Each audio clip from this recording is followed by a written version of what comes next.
ஒண்ணு ஓப்பனா ஒத்துக்கலாம்.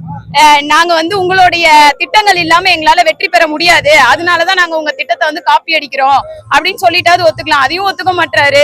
வெறும் பேரை மட்டும் மாத்திட்டு காப்பி பேஸ்ட் பண்ணி வச்சிருக்கிறாரு நிறைய. எல்லாமே நம்ம விளம்பரத்தை பார்த்தோம், நம்முடைய அறிவிப்பு பார்த்தோம், நம்முடைய சலுகைகளை பார்த்தோம், எல்லாமே காப்பி அடிக்கின்ற ஆட்சி தான் மற்ற ஆட்சிகள். ஆனால் சொல்முறையில் செயலாக்கக்கூடியது ஆட்சி நம்முடைய திமுக ஆட்சி மட்டுமே என்பதை அடித்து சொல்லலாம். ஸ்டாலின் தொடரட்டும், தமிழ்நாடு வெல்லட்டும். இப்ப அவரும் வந்து வரி பணத்துலதான் கொடுப்பாரே தவிர அவர் சொந்த காசை கொடுக்கல. அவர் எலெக்ஷன் நிக்க போறதே ஆதவர்ஷனாவோட காசுலதான் செலவு பண்ணி நிக்கிறாரு. அவர் பைசாவை எடுக்க மாட்டாரு. அப்புறம் எப்படி அவர் பைசாவை எடுத்தா கொடுப்பாரு மக்களுக்கு? அவன் பொண்டாட்டி புள்ளி வச்சு குடும்பம்னா வக்கு இல்லாத பையன். அவன் பொண்டாட்டி ஒரு பக்கம், புள்ள ஒரு பக்கம், பொண்ணு ஒரு பக்கம் குடும்பம் பண்ணிக்கிறான். இன்னைக்கு ஒருத்தர் இட்டின்னு ஒரு மேரேஜுக்கு போய் பொண்டாட்டின்னு காமிக்கிறான். அவன்லாம் ஒரு அரசியல் வந்து மக்களை பாதுகாப்பாடா, பெண்களை பாதுகாப்பாடா எங்களை கேக்குறான் திராவிட கழகத்தை. நான் காசு வச்சிருக்காருன்னா எவ்வளவு தவறுகள் பண்ணாலும் நீங்க ஏத்துக்கக்கூடிய நிலைமையில இருக்கீங்களா? நீங்களும் ஒரு மகளிர் தானே. ஒரு பொண்ணோட மனசு இப்போ அந்த பசங்க வந்து காலேஜ் படிச்சுட்டாங்க, தங்களுடைய அப்பா வந்து ஒரு பட்ட விழாக்கு கூட வரலன்னா அந்த குழந்தைகளுடைய மனசு எவ்வளவு வேதனையா இருக்கும்னு. நீ இதே உங்க அப்பா வராம இருந்தா நீங்க வந்து ஏத்துப்பீங்களா? இந்த 26 எல்லா கட்சியும் சர்வ நாசமாயிரும். நிலைச்சு நிக்கிறது தளபதியோட ஆட்சி தான். அதுதான் சொல்றேன், அவங்க சொல்ல முடியாதுன்ற சொல்றது தவறு.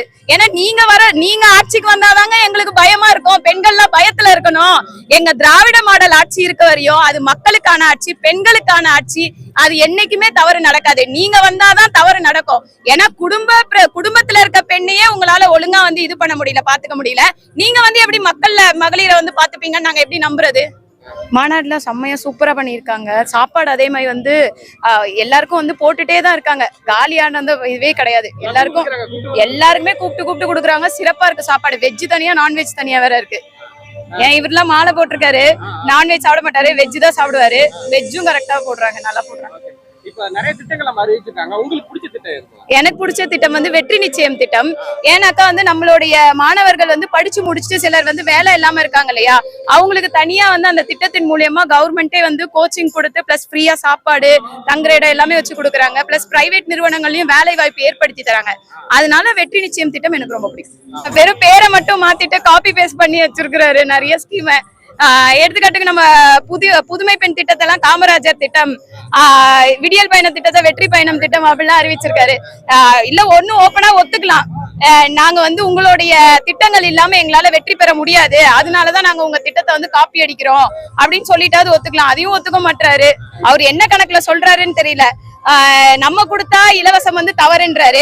இப்ப அவர் வந்து நம்மளாவது வந்து பல ஸ்கீம் வந்து நம்ம வந்து வெளிப்படையா இது பண்றோம், சக்சஸ் பண்ணிருக்கோம். அவரு எல்லாத்துக்குமே இலவசம் அப்படிதான் அறிவிச்சிருக்காரு அவர் பார்த்தா. அப்போ நீங்க இலவசம் இல்லன்னு சொன்னவங்களே இப்ப குடுக்குறீங்கன்னா அது என்ன அடிப்படையில குடுக்குறீங்க, என்ன நினைச்சு குடுக்குறீங்க? இப்ப அவரும் வந்து வரி பணத்துலதான் கொடுப்பாரே தவிர அவர் சொந்த காசை கொடுக்கல. அவர் எலெக்ஷன்ல நிக்க போறதே ஆதவர்ஷனாவோட காசுலதான் செலவு பண்ணி நிக்கிறாரு. அவர் பைசாவை எடுக்க மாட்டாரு. அப்புறம் எப்படி அவர் பைசாவை எடுத்தா கொடுப்பாரு மக்களுக்கு? ஒரு மீட்டிங்கே பாருங்க, ஒரு வீடியோ கால்ல வந்து நடத்துறேன் நானு, கட்சிக்கு எம்எல்ஏ கேண்டிடேட் எல்லாம் நான் வீடியோ கால்ல செலக்ட் பண்றேன்றாரு. அப்போ சிஎம்ஆ ஜெயிச்சுட்டா வந்து வீடியோ கால்ல தான் இருப்பாரா? ஜெயிக்க 100% வாய்ப்பு கிடையாது. டெபாசிட் இல்லாம தான் தோப்பாங்க. நீங்க வந்து அந்த இதையே வீடியோ கால்னும் போது அது எப்படி? இப்போ வந்து அவரோட பர்சனல் விஷயம் அவர் ஸ்டேஜ்ல பேசினதுனாலதான் நம்ம கட்சி வந்து ரொம்ப நாகரிகமான கட்சி. இப்ப அவர் ஸ்டேஜ்ல பேச போய் தான் நம்ம இந்த கருத்தையே நம்ம எடுத்து பேசுறோம். இப்போ வந்து ஒரு லேடி அவங்க என்னதான் இருந்தாலும் என்னோட பர்சனல் மேட்டரை பேசாதீங்க, அதெல்லாம் வர்த்தே கிடையாதுன்றாரு. அதுக்கு கீழே இருக்க மகளிர் நீங்க எல்லாம் பெண்கள் தானே, கை தட்டி சிரிக்கிறீங்களே. ஒரு பொண்ணோட வாழ்க்கை போது அதை புரிஞ்சுக்கிறது இல்ல. நீங்க பாட்டு கை தட்டி, இதுல மகளிர் தினத்துல வேற அதை வந்து சொல்லி இருக்காரு. அப்ப நீங்க அங்க இருக்க மகளிர் எல்லாம் கேட்கணுமா கேட்க கூடாதா? இதுல இவர் வந்து உதயநிதியை பத்தி பேசுறாரு, நம்மளுடைய தளபதி அவர்களை பத்தி பேசுறாரு. எல்லாருமே வந்து ஒரு பொண்டாட்டியோட தானே இருக்கிறாங்க. நீங்க வந்து உங்களுக்கு ஒய்ஃபும் வேண்டாம், இன்னொருத்தவங்களும் இப்படியா என்ன சொல்றது? நான் காசு வச்சிருக்காருன்னா எவ்வளவு தவறுகள் பண்ணாலும் நீங்க ஏத்துக்கக்கூடிய நிலைமையில இருக்கீங்களா? நீங்களும் ஒரு மகளிர் தானே. ஒரு பொண்ணோட மனசு இப்போ அந்த பசங்க வந்து காலேஜ் படிச்சுட்டாங்க, தங்களுடைய அப்பா வந்து ஒரு பட்ட விழாக்கு கூட வரலன்னா அந்த குழந்தைகளுடைய மனசு எவ்வளவு வேதனையா இருக்கும்னு. நீ இதே உங்க அப்பா வராம இருந்தா நீங்க வந்து ஏத்துப்பீங்களா? இல்ல நம்ம வீட்டுல யாராவது போறாங்கன்னா காசு இருக்கு, இப்போ எங்க வீட்டுக்காரே எடுத்துக்கோங்க, நான் எக்ஸாம்பிளுக்கு சொல்றேன். காசு இருக்கு, நீங்க என்ன வேணா பண்ணிக்கோங்க, நான் விட்டுருவேனா? யாரும் விட மாட்டோம். எல்லாம் வந்து நடிகர்கள் பண்ணா சரி, இதே வந்து நம்ம பண்ணா தவறு. அதுதான் வித்தியாசம். பர்சனல் விஷயத்த நீங்க வெளியே எடுத்துட்டு வர போய் தானே நாங்க பேசுறோம். நீங்க அத மேடையில பேசாம இருந்தீங்கன்னா யாருமே பேச போறது கிடையாது. நீங்களே மேடையில பேசும்போது அது பேசும் பொருளா தான் ஆகும். அப்ப நீங்க பேசியிருக்க கூடாது. என்னுடைய குடும்ப விஷயம், என்னுடைய ரசிகர்கள் தொண்டர்கள் சொல்லக்கூடாது. ஏன்னா அவங்க ரசிகர்கள் தான். உண்மையான தொண்டர்கள்னா இப்போ நம்ம கழகத்தை பாருங்க எப்படி, இதுதான் உண்மையான தொண்டர்கள். அவங்களாம் ரசிகர்கள். நீங்க என்ன சொல்லணும், ரசிகர்கள் யாரும் என்னுடைய குடும்ப விஷயத்தை பத்தி கவலைப்பட வேணாம், எலெக்ஷனை பத்தியோ இல்ல இல்ல கட்சிக்கான வேலையை பாருங்கன்னு நீங்க சொல்லிட்டு போயிருக்கலாம். நீங்களே ஸ்டேஜ்ல பேசினப்போ அது எல்லாருமே பேசதான் செய்வாங்க. அது பேசும் பொருளா நீங்க ஆக்கிட்டீங்க, பேசதான் செய்வாங்க. பெண்களுக்கு பாதுகாப்பு கொடுக்க மாட்டாங்கன்னு சொல்றது தவறு.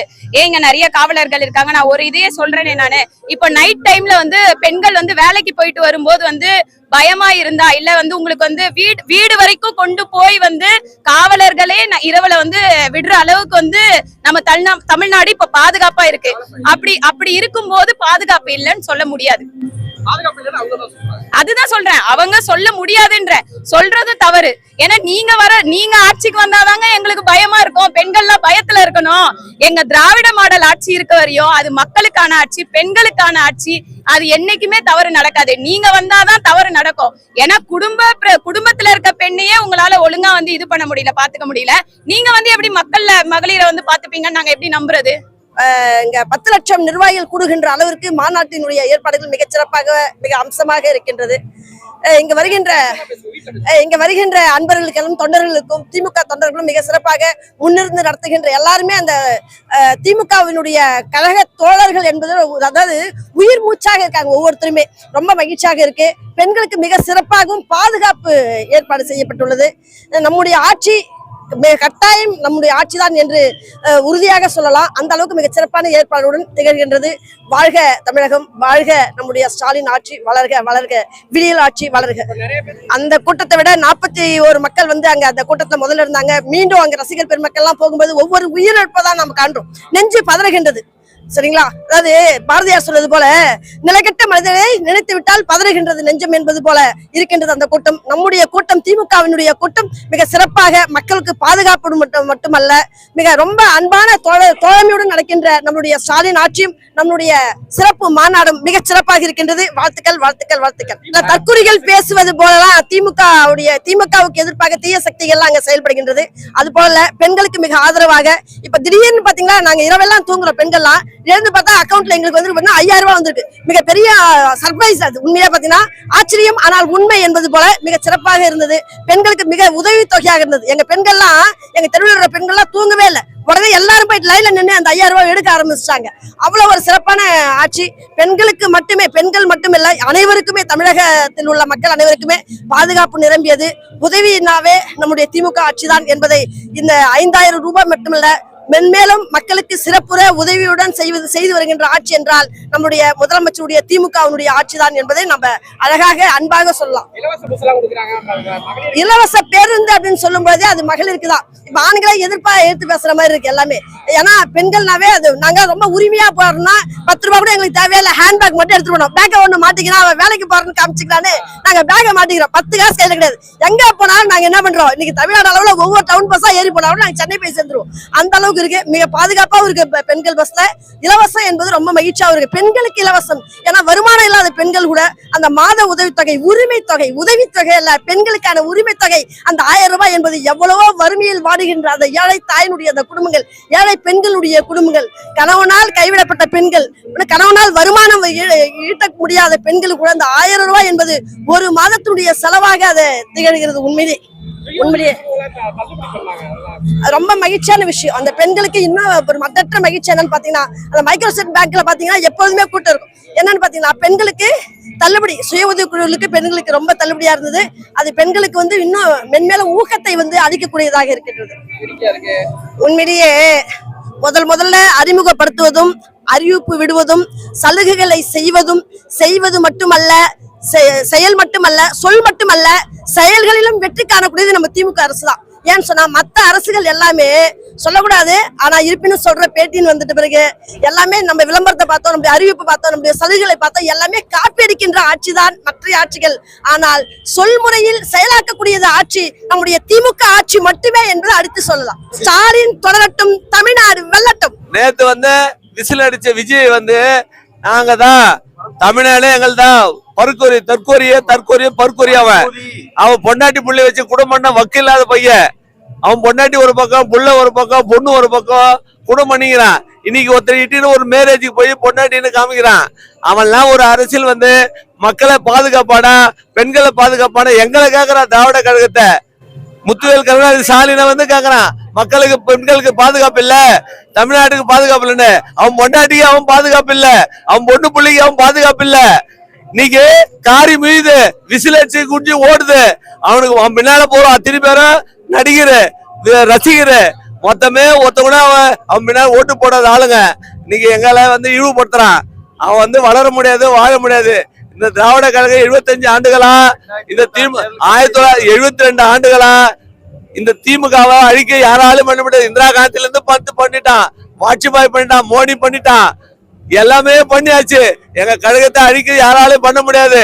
ஆனா இந்த நேத்து வந்த விசில் அடிச்ச பையன் விஜய், மரக்குறி விஜய் பையன், பொண்டாட்டி பிள்ளைய வக்கித்த பையன், பொண்டாட்டி பிள்ளைய பாதுகாக்காதவன் இன்னைக்கு ஒரு மேரேஜுக்கு வேற ஒருத்திட்டு போய் மேரேஜுக்கு அட்டன் பண்றான். அவன் மக்களை பெண்கள் பாதுகாப்பு இல்லைன்றான். எங்களை வந்து எங்க தலைவரு மக்களுக்கோ விவசாயிகளுக்கோ இன்னைக்கு கோடி கோடியா இறக்கிறாரு. பெண்களுக்கு பாதுகாப்பு, இலவச பஸ், மகளிர் உரிமை தொகை, முதியோருக்கு உரிமை தொகை, காலேஜ் படிக்கிற உதவி தொகை 1000 பென்ஷனு, அரசு ஊழியர்களுக்கு 2003 பென்ஷனே இல்லைன்னு ஆகிட்டா வாஜ்பாய் ஜெயலலிதாவோ. ஆனா எங்க தலைவர் வந்து இன்னைக்கு 2003 இருந்து பென்ஷன் கொண்டாண்டாரு. அரசு ஊழியர், ஆசிரியர், கலெக்டர், போலீஸ்கார, போக்குவரத்து, இபி, அனைத்து சமுதாய அனைத்து அரசு ஊழியர்களுக்கும் இன்னைக்கு பென்ஷன் கொண்டாரு எங்க தெய்வம். எங்க தெய்வத்தால மக்கள் இன்னைக்கு நல்லா வாழ போறான். இந்த விசில் அடிச்ச பையன் சொல்றது நீங்க யாரும் நம்பாதீங்க, மக்களே நம்பாதீங்க, மக்களே நம்பாது. இவங்க கதை இன்னும் ஒரு வருஷத்துல முடிஞ்சு போகுது. பொண்டாட்டி பிள்ளையே குடும்பம் இல்லாதவன் இன்னைக்கு வந்து அரசியல் பத்தி பேசுறான். அரசியல் வந்துட்டு பெண்களுக்கு பாதுகாப்பு இல்ல, மக்களுக்கு பாதுகாப்பு இல்ல. திமுக கழகம், திமுகவும் கேவிகாவும் தான் எங்களுக்கு பிரச்சனை அப்படின்றான். அவன் என்னைக்கு வந்தான்? 2 வருஷத்துக்கு அப்புறம் தான் கட்சிக்கு வந்தான். என் தெய்வம் வந்துதான் எங்களை விவசாய மின்சாரம் அறிவிச்சு பம்ப்செட்ல இன்னைக்கு நல்லா சிறப்பாவும் 3 போகம் பயிர் வெற்றா நீரு வருஷத்துக்கு 3 மழை பெஞ்சு மக்களுக்கு எந்த சேதமும் இல்லை, நல்லா விளையுது விவசாயம். நீங்க நிம்மதியா நாங்க வாயிறோம், எந்த குறைபாடும் எங்களுக்கு கிடையாது. விவசாயிகளுக்கோ பொதுமக்களுக்கோ பெண்களுக்கோ எல்லாரும் நல்லா இருக்காங்க. ஆனா இந்த தற்போதைக்கு விஜய் பையன் வந்து நீங்க எங்க அரசாங்கத்தையும் எங்க தலைவரையும் குறை சொல்லியிருக்கான். இதுக்கு வந்து யாரும் மக்கள் நம்பாதீங்க. மிக பிரமாண்டமான கூட்டம் ஏறிக்கிட்டே இருக்கு. 10 லட்சம் பேருன்னு சொன்னாங்க. ஆனா எண்ணில் அடங்காத கூட்டம் வந்து நிரம்பி வழியுங்கிற மாதிரி தான் எங்களோட எதிர்பார்ப்பு. ஏன்னா அந்த அளவுக்கு தளபதியோட ஆட்சி நிறைவா இருக்கிறதுனாலதான் மக்கள் எழுச்சியோட வந்துட்டு இருக்காங்க. நிறைய பேர் குறை சொல்றாங்களே. தமிழகத்தோட நிரந்தர முதல்வர் என்ற முத்திரையை குத்திட்டாரு. நல்லா யோசிச்சு பாருங்க. ஏன்னா இன்னைக்கு வந்துட்டு மக்களுக்கு வாழ்வாதாரத்துல இருந்து, மகளிர் உரிமை தொகையில இருந்து, பஸ் விடியல் பயணம், ஏழைகளின் எதிர்காலம் மாதிரி மிக சிறப்பாக செயல்பட்டுக்கிட்டு இருக்காரு. அதில் எந்த ஒரு மாற்றமும் இல்லை. குறை சொல்றதுக்கு ஒன்றும் வேலையே இல்லையா? ஏன் 4 பேர் குறை சொல்ல தான் செய்வாங்க.